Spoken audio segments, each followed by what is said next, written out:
వాహకం ఏమిటి అంటే దోమ.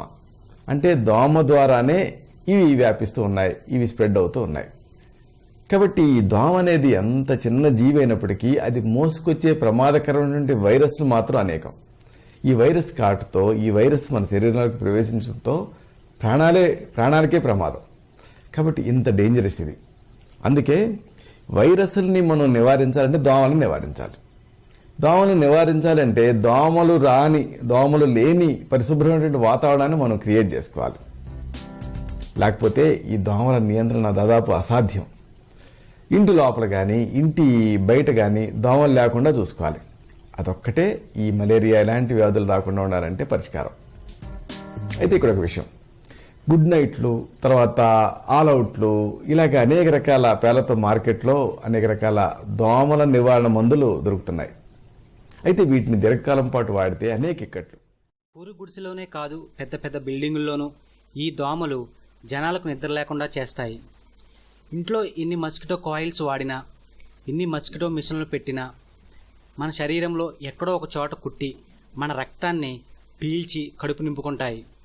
దోమలు కుట్టడం వలన నిద్రభంగం ఒకటే కాదు, దానివల్ల మలేరియా, డెంగీ, చికెన్ గునియా లాంటి ప్రాణాంతక వ్యాధులు వచ్చే అవకాశం ఉంది.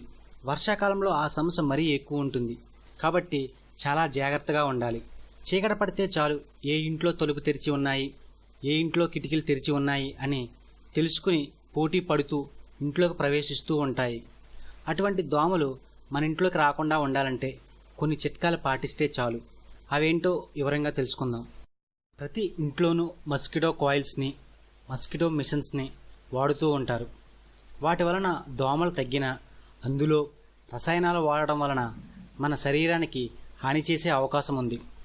ప్రకృతిలో అందుబాటులో ఉండే నిత్యం మనం వాడే వాటితో దోమల్ని మన దరికి చేరకుండా చేసుకోవచ్చు. అవేంటో చూద్దాం. ప్రతి ఇంట్లోనూ టీ పొడి ఖచ్చితంగా ఉంటుంది.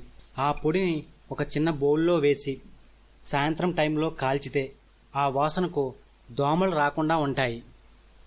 వెల్లుల్లికి యాంటీ లార్విసిడాల్ లక్షణాలు కలిగి ఉంటుంది. ఇది దోమల చంపడంలో కీలక పాత్ర పోషిస్తుంది. కొన్ని వెల్లుల్లి రబ్బల్ని తీసుకుని వాటిని మధ్యలో కోసి ఒక చిన్న ప్లేట్లో పెట్టి ఇంటి గుమ్మం దగ్గర లేదా కిటికీ తలుపుల దగ్గర పెడితే దోమలు దరిచేరకుండా ఉంటాయి.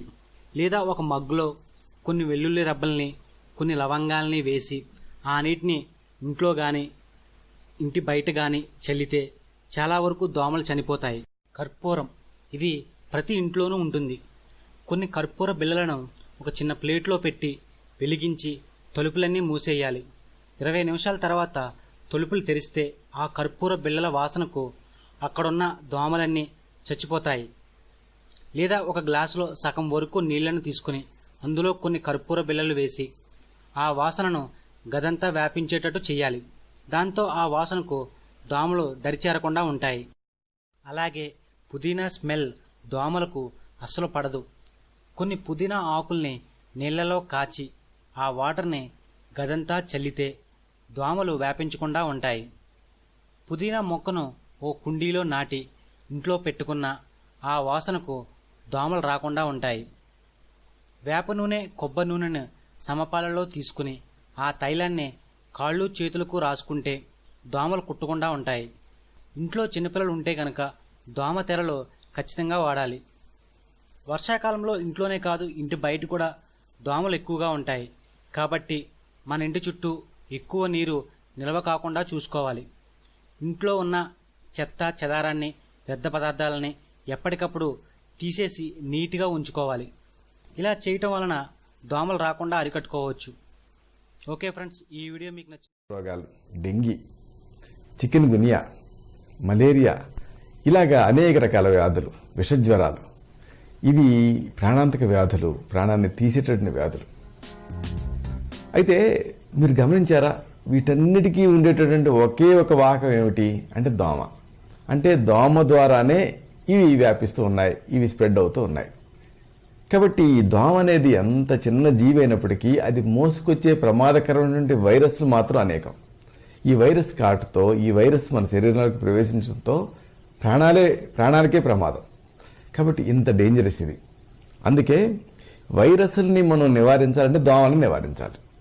దోమలు నివారించాలంటే దోమలు లేని పరిశుభ్రమైనటువంటి వాతావరణాన్ని మనం క్రియేట్ చేసుకోవాలి.